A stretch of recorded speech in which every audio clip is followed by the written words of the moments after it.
My name is Rebecca, and when I'm not recording content for this channel and when I'm not reading, my day job is as a freelance content writer.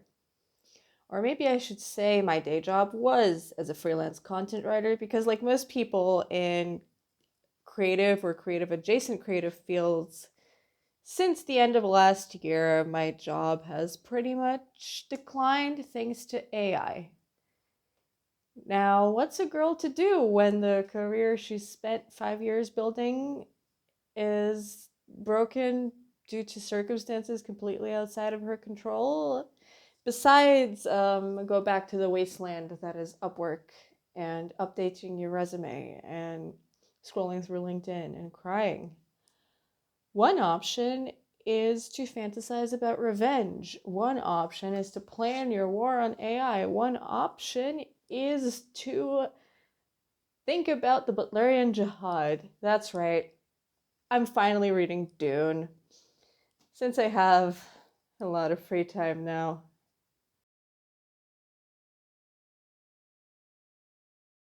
So, I mean, this intro is partially a joke, but not really. I mean, AI really has done a number on my earning this year, so I've a story about what happens when humanity goes to war with computers really seems fitting. But I've been meaning to read Dune for a while.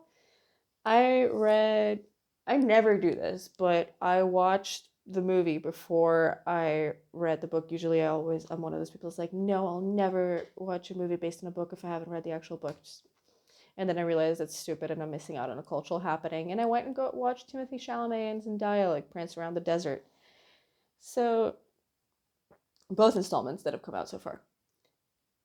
And I liked it well enough, although I found the second movie to be kind of weak. And I wanted to actually check out this book because I really like this kind of work. I like sci-fi and fantasy work that has very dense world building that requires lots of analyzing. It's the summer. I have time to sink my teeth into this. Again, I have free time now and a lot of spare time on my hands, and I need to be distracted from the meaning of the world. And I kind of am happy that I watched the movie and I read a whole bunch of reviews and nerdy blogs because now I basically know pretty much the contours of what happens in this book. I'm one of those people that doesn't care about spoilers. I actually prefer spoilers because then I'm not stressed and I can actually enjoy the book. Yes, I have anxiety. Yes, I had anxiety as a child. So this is kind of my intro to the reading vlog. I haven't started this yet. Normally I'll just get so excited to start a book that I meant to vlog and then forget to vlog it. But this time I'm actually going to stick to it because again, I have the free time to vlog. So I'm literally on the first page. I read the front matter and we're going to start off. Okay, so it's been a week since I recorded the introduction and I only managed to get through book 1, which is around here in the book. A few reasons for this. Despite the title of this video, ironically, so a lot of my work came back, so I haven't had as much free time. It's also been really hot, so I couldn't even record earlier had I wanted to because then I'd have to turn my fan off and close all the windows and it would be unbearable. You'd open the YouTube video and it would just be a little puddle where Rebecca used to be. But I made it through the first book and so far it's mostly covering events from the movie. I guess this is why I normally don't watch the movie before I read the book that it adapted because it feels as if I'm spending the entire time just picturing the movie in my head and comparing the movie in my head. So I think I'm probably going to make a lot of notes about the movie as I review it. But in the first part of the book, we kind of meet Paul, we meet the Atreides family, we meet some of their most powerful lieutenants, and we get introduced to the world of Arrakis as well as the kind of politicking of the Padishah Emperor and the great houses. I really enjoyed this kind of insight into the politics of it. I did political science in undergrad before I started studying English. So I always enjoy it when books have a very well-developed political structure and you have to kind of analyze who's with whom and how these analyses work and how they kind of work together. The interesting thing is that Frank Herbert doesn't really he doesn't bother doing explanatory world building. So you never really learn. For example, he never sits down and goes, the Bene Gesserit are a line of all-powerful witch women that mostly supply concubines to great houses for their own purposes. You just meet the Reverend Great Mother in the first scene of the book, and you have to kind of figure out what it is. Or some of the finesses of the rivalry between the Atreides and the Harkonnens. There's this term, I think it's called a kivna for like a specific type of feud, and there's I forgot this. I forgot what he calls it for between the houses, and like there's you know specific terms governing how it works, and he doesn't explain what it is. Like you just get there's a scene from Baron Harkonnen's perspective where you just get, oh, he received a letter saying that House Atreides had declared a kivna, and then he is all like, ah, so that's how it's going to be, and then you realize, okay, this is kind of a big deal. Yeah, on the one hand, I kind of enjoy this sometimes because then it really feels as if, okay, you're being immersed into this world and you get some explanation because you're mostly following the point of view of Paul, who is a newcomer to Arrakis, and he's also a kid, so he's like 15, so it's reasonable that he's kind of getting introduced to this. So you learn a bit more since people have to explain stuff to him anyway. But sometimes, but it's not so much explanation that you're really kind of banged over the head with it. So there's a lot of figuring out that you have to do. But sometimes it feels a little jarring. So at the end of book one, they've fled from the Harkonnens and they're in the desert, and Paul starts kind of goes nuts where he's experiencing all these visions, and all of a sudden he can kind of do all this other stuff and really make these like Bene Gesserit like or Mentat like analysis. Like he sees everything, he understands everything. And in passing, it gets mentioned that this is what happens due to exposure to spice, since they're now in the desert and literally buried under spice in their tent. But it is a very jarring transition. And it doesn't always make a lot of sense. I kind of would have appreciated a bit more and kind of, I don't know how to put it, maybe a bit more build up, or at least an introduction, like, oh, okay, this is the effect that spice can have on someone. Oh my god, I just realized my phone camera is completely crooked. I'm so sorry. And so yes, that was my one issue. Obviously, now I'm going to kind of compare things with the movie. Obviously, I'm really glad they took out the part of Harkonnen being a gay predator because that's a bit unpleasant. Oh, Duke Leto Atreides. I really found like, he doesn't get a lot of pages in the book, but the ones that do make an impression, you really get an insight into his leadership style and kind of the blend between like he knows he has to take on this leadership, but also he's very emotionally tied to his concubine and to Paul. This is awful. I'm so sorry. And I think they struck that really nice balance. And it kind of like it's very much giving as you're reading his page, it's very much giving, oh, we get to learn, this is we're learning about the nice father figure so we can also be sad when he dies. But I think it's interesting because it really shows how much effect this had on Paul and on his later development, and how much the lessons his father taught him about leadership stay with Paul. I feel like they developed the mentats a lot more in the book than they did in the movies, and that was interesting because it kind of shows what they do and what they've developed. In the movies, they kind of just stick all this with the Bene Gesserit, and I think the kind of suspicion of Lady Jessica as being the traitor is an interesting plot twist. It's an interesting red herring because it's not really red herring because you as the reader know it's not true. But seeing the characters all kind of scrambling to figure out which traitor they are, who's the traitor, and you're going like, no, no, no, it's that guy, it's that guy, it's not her. That's interesting. After reading this book, I do think they did Lady Jessica's character really dirty in the movie because uh, in the second movie it's better, but in the first movie she's kind of constantly falling apart, wailing, sobbing. Well, really the whole point of the Bene Gesserit training is that this is not something that happens. Like she cries after Duke Atreides dies, but not really before then. She's not emotional at all before then, or like she feels emotion, but she holds it in more for politicking. And I think that's her character is way better handled in the book than in the movies.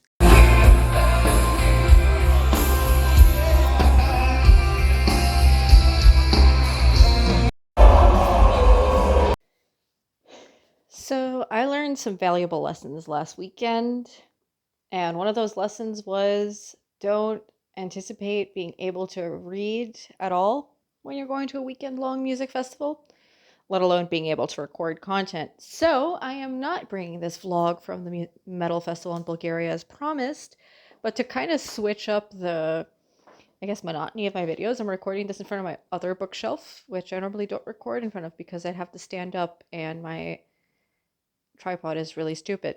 So I finished book 2 of Dune yesterday, and I found this a lot easier to read than the first one. I think I'm getting used to the writing style, I'm getting used to the world building. And this is the bit where it gets interesting. Obviously, the action gets interesting. Everything I say from now on is spoilers for the book. I always find it weird to do reading vlogs where you don't actually talk about what happens. Also, this book has been out for like 50 years, and the movie's been out for several years as well. So this book, the second book within the novel Dune, starts from the Harkonnen attack on the Atreides, and it ends with kind of Paul's acceptance among the freemen. And it's a more action-packed part of the book, so that's definitely a lot more interesting. But what I really like about this is that it gets a lot deeper into the world building of Arrakis, and it also gets a lot deeper into the themes of the book. So one interesting thing is the kind of weird dichotomy between Orientalism and anti-colonialism that Frank Herbert has got going on here. And this really gets put to the forefront here with the dichotomy between the Freemen's very sophisticated technology and very sophisticated fighting style and their well-developed mythology and sense of history compared to the way that they are extracted and the way that they are perceived by others. So they are underestimated very frequently. There is one scene where Rabban tells the Baron Harkonnen that he thinks that the Freemen killed several Sardaukar, and the Baron literally says the Freemen aren't worth considering. And this is obviously, the Baron Harkonnen is kind of the parody of the evil colonial leader, but even characters we're more sympathetic towards, such as Gurney Halleck and the smugglers that he winds up joining up with, they underestimate the Freemen, and they say, and where is this quote? And basically, like Gurney is saying to the Freemen, to the smugglers that, the Freemen are formidable fighting forces, and the smugglers basically say, like, oh, the Freemen aren't worth nothing. And then we switch to the perspective of Kynes, who isn't a Freeman, but basically has gone native. And he's got this death scene as the desert that is really freaky and really trippy, and I love it because he has been left in the desert to die. So basically his dying musings are his thoughts on ecology, or he's this planet ecologist, and he has this vision of his father coming to him. And so he's got a few quotes about his work. So there's the real wealth of a planet is in its landscape, how we take part in that basic source of civilization, agriculture. And then there's some more musings about how ecology is change, and more explanations of Kynes' plan for Arrakis and how the plan of transformation to make it a more livable planet, and about how this planet works.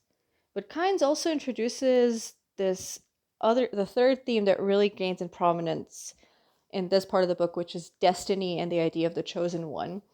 Because what's really depicted in this part is how, while some people are all up about, Paul being the Qisat Hadrach or the Lisnan al Ghaib.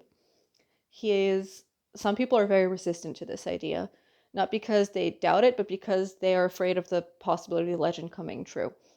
And Kynes himself, so during his musings, he hallucinates his father saying, "No more terrible disaster could befall your people than for them to fall into the hands of a hero."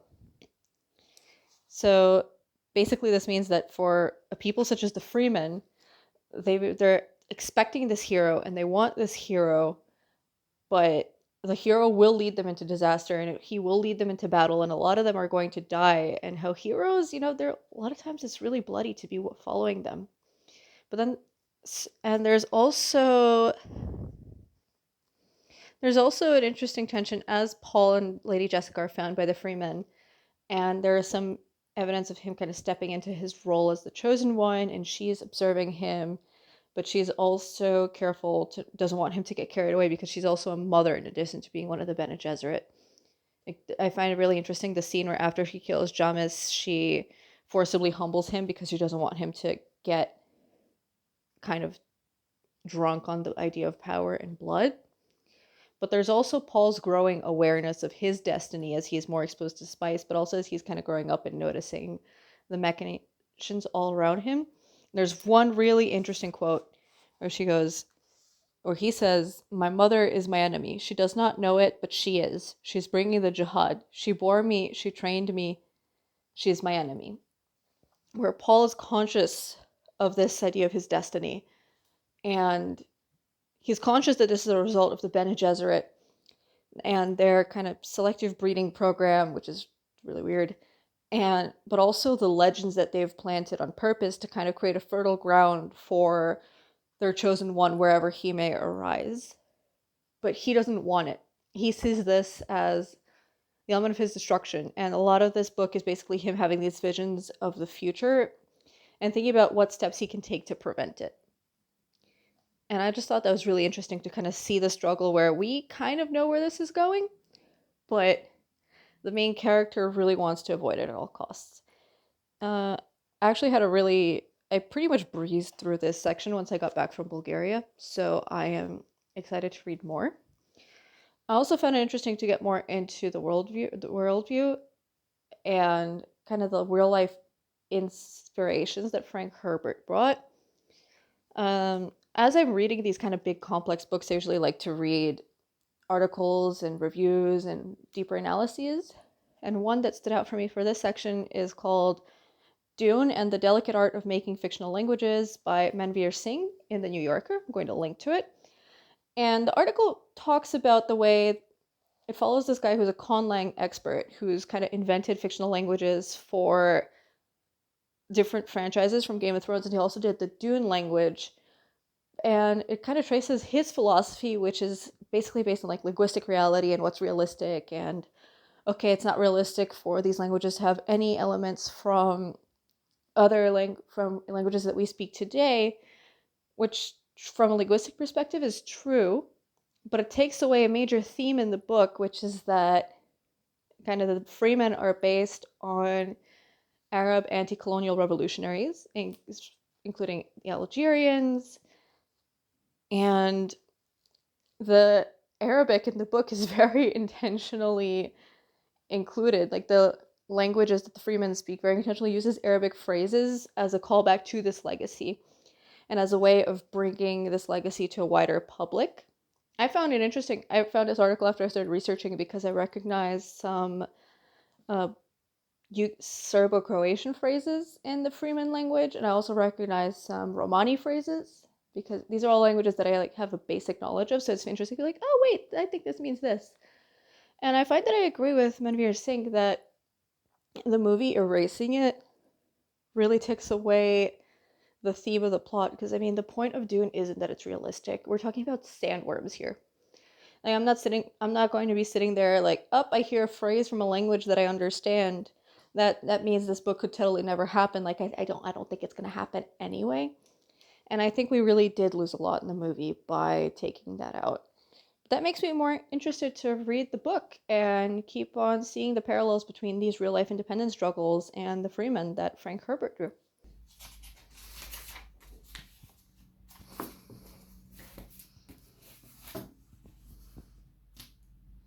Remember how I said it's really annoying to film in my apartment when it's hot, and that's why it took a while to film this vlog? Well, I finished this book on the hottest day of the year. It's been like 39 degrees Celsius. I think that's 101, 102 Fahrenheit. If you hear some background noise, that's because my windows are open. I already had to turn my fan off to film this, and I'm not about to close the windows as well. I also got up at 6:45 in the morning to film this before it got way too hot.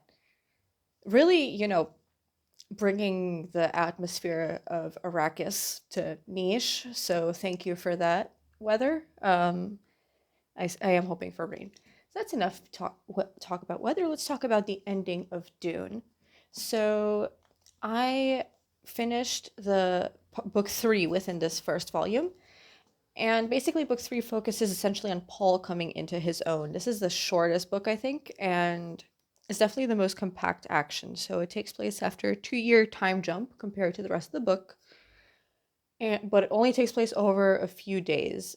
So it starts with Paul is doing the ceremony of riding Shai Hulud for the first time, which is basically how you become a fully grown Fremen. And then pretty much immediately after that, there's a scene where he takes over the tribe, although he changes the way they do it. He doesn't do it by killing Stilgar because he needs Stilgar as a deputy. And then he goes to fight the Harkonnens and the Emperor and has this confrontation, which is essentially takes us to the end of the second movie as well.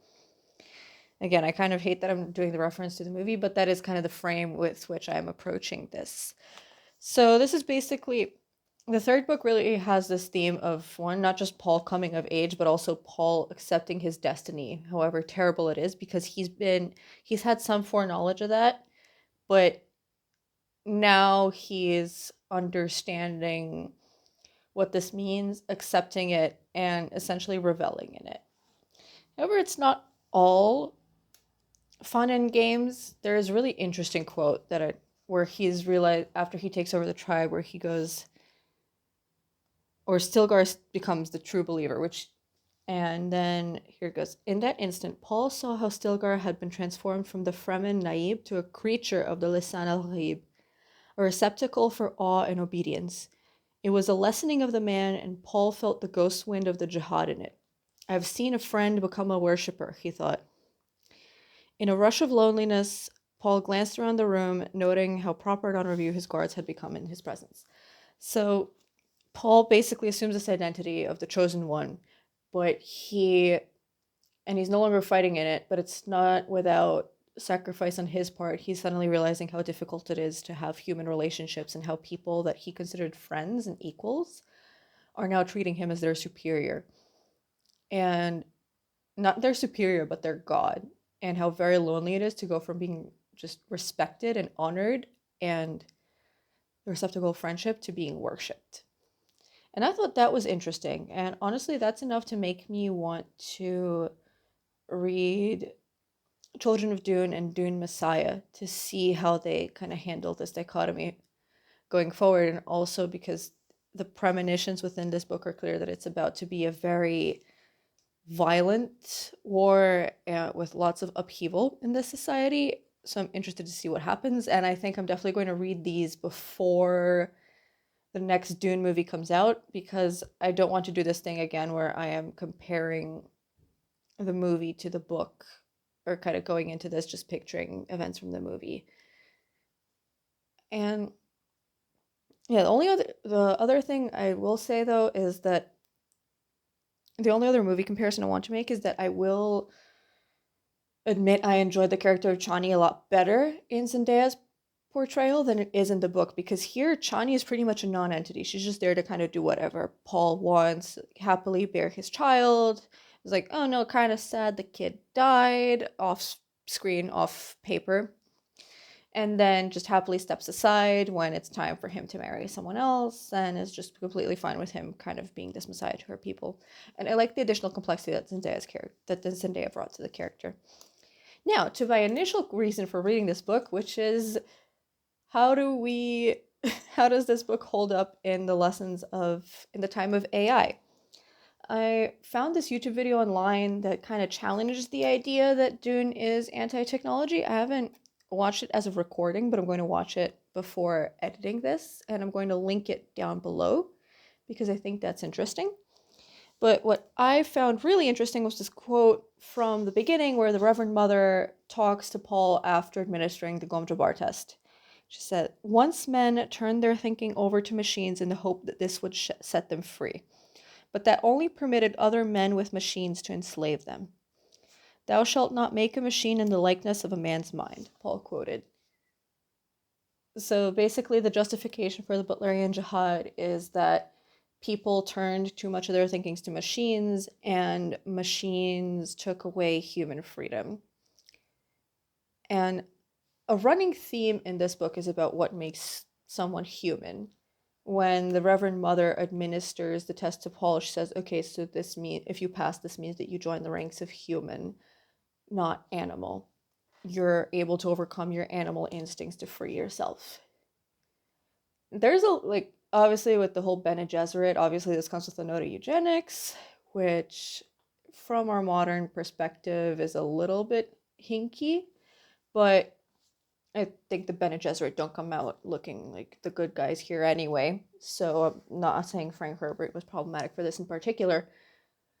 But I think it is an interesting of quite a what are the human attributes that a good leader should embody and what should all humans strive towards. And one of those is the power of the mind is really emphasized. Thinking for yourself, the power of overcoming base instincts such as fear, the power of rationalizing. There's a reason why mentats are so respected, even though they're basically human computers. And I don't know, I find that interesting. I think that's tied to a lot of my problems with AI, where it's, why would I have a machine make me a picture when Canva is mostly free? Why would I have Midjourney make me a video when I can try my hand at making videos? I mean, I never thought I'd be a director, but my partner and I directed a documentary over last year, and it was actually a lot more fun. Why would I ask ChatGPT anything when I could trust my own mind to reason and research and look at different sources? Or, moreover, why would I trust ChatGPT to write anything when I possess the capacity to write? And I don't know, I think it's a good reminder, this book from the 1960s, that we shouldn't be outsourcing all our thinking to machines, and we should maybe try and retain some of that. So that was my Dune read along. I think I'm going to definitely try and finish the series. I'm not sure if I'm going to finish all of the books, including what Frank Herbert's son wrote, because I've heard that there's mixed feelings. I'm also a lot more interested into diving into the impact of the Arab world on Frank Herbert's world building. I always love reading this stuff about kind of how authors come up with their complex politics and world and the influences they draw from the real world. I found this really cool blog that talks more about Dune from a Muslim perspective. I'm going to link that one as well. And thank you all for following along. And now that I've done this big project, I think the rest of my summer reading, I'm just going to do small, thin books that are not challenging because I'm a little bit tired.